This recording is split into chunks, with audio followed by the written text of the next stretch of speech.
Okay.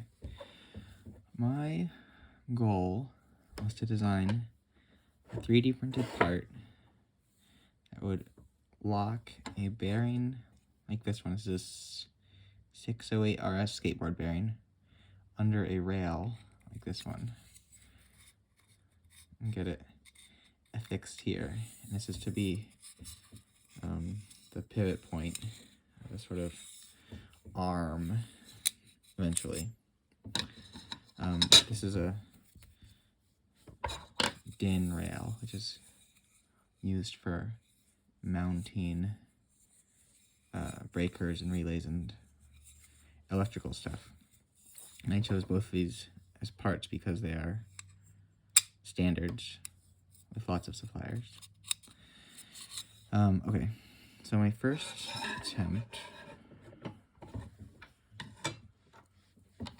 two attempts were variations on this. My idea was, and I spent a long time, this was my first one, I spent a long time considering this while my 3D printer was built and shipped. So my idea was bearing snaps into place, and that worked out well as a very satisfying little click. And then the rail, and I should point out this is not how it looked off the printer. This is the remains of this. It had a arm here that broke off, and this tab was longer.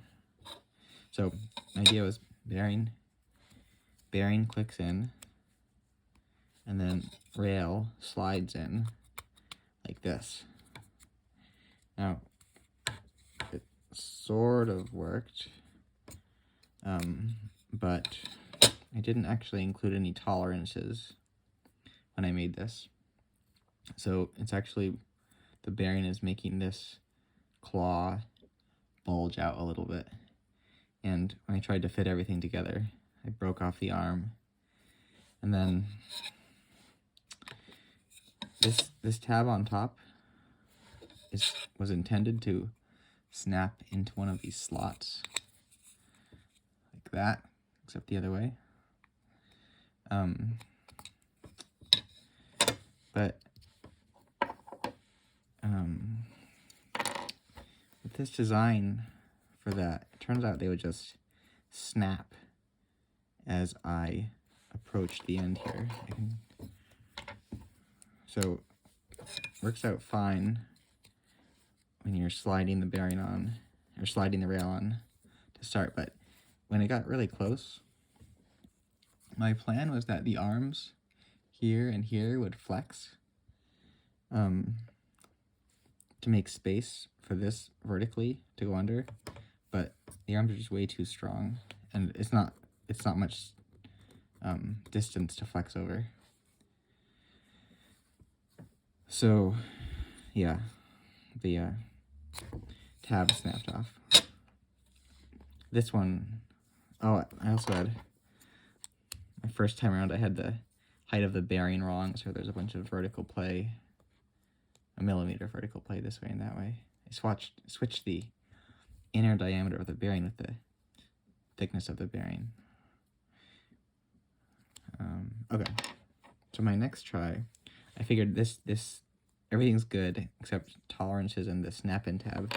So I changed the snap-in tab so that, can you see that? So that it flexes from the sides instead. So there's this little, these wings are thin, and it has some vertical play here. And this actually, oh, I also, it's hard to see, but there's a little hook here, and the idea was to hook onto the front of the rail so it couldn't get pushed out. And this actually pretty much worked, but it was really hard to get on. So bearing snaps in, that's right, and then rail, push it over like this, and snap that down, slide it through. Now here it gets hard. You have to really, I'm breaking it. So you can actually get it there. Now it clicks into place. This piece clicks into the slot there. There's some play to it, but I'm not too worried about that. So that was pretty good. The two issues, it can rock like that, and the bearing was actually loose. The tolerance I added to make it so it didn't splay the claw outwards was too much, I guess, and the bearing ended up just being loose. And the other issue is this is incredibly hard to get off. You kind of need a tool to shove this down. Maybe I can do it with my finger.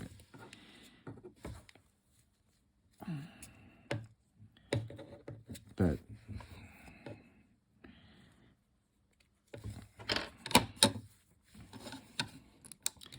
getting this little tab out was really hard there. Okay. All right, so it's off.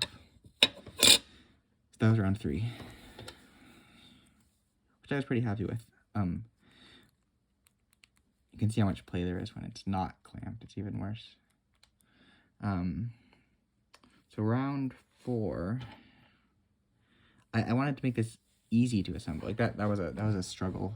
And my goal with having everything snapped together is that it's really quick and easy and foolproof to assemble. I didn't want this thing like breaking off, and like you can see I added a crack to it when I tried to assemble it that time, right there. So, and also there's going to be a wire coming in over the rail like this. So I realized I needed material up there anyways, like a wire clamp and guide. So that brings me to part 4, where I tried to make the snap-in tab come from above. And also on this one, I changed the profile of the bearing claw so that there's still tolerance, but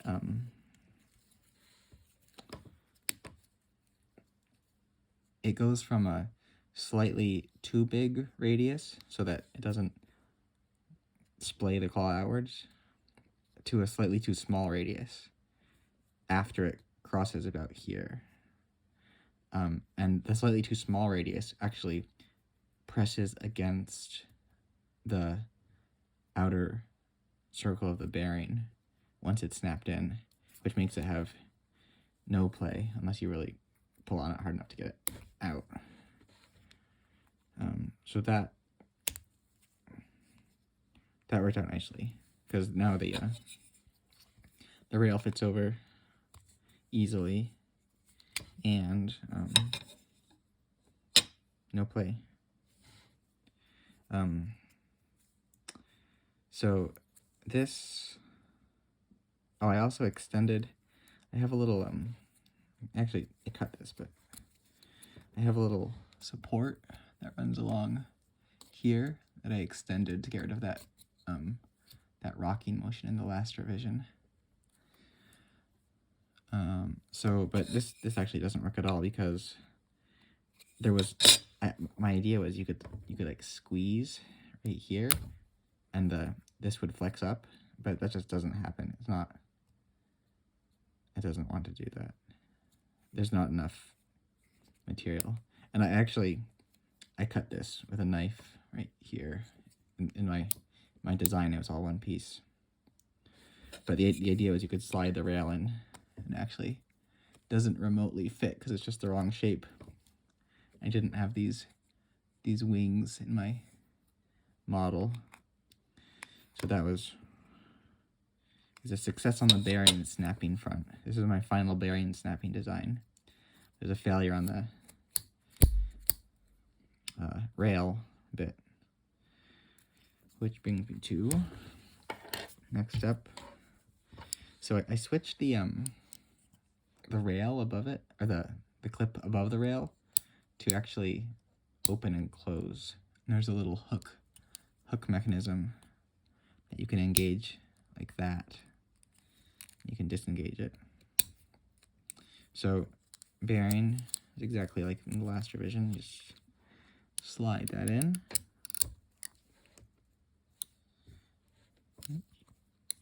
To make sure it's actually not crooked. Okay. It spins freely, that's good. And then pop the rail over. It has a nice click into place, and you can slide it in.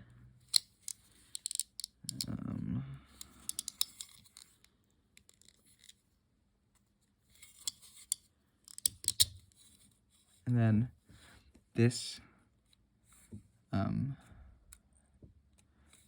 you line up the tab here with the slot, and then just click that into place. And make sure that's seated.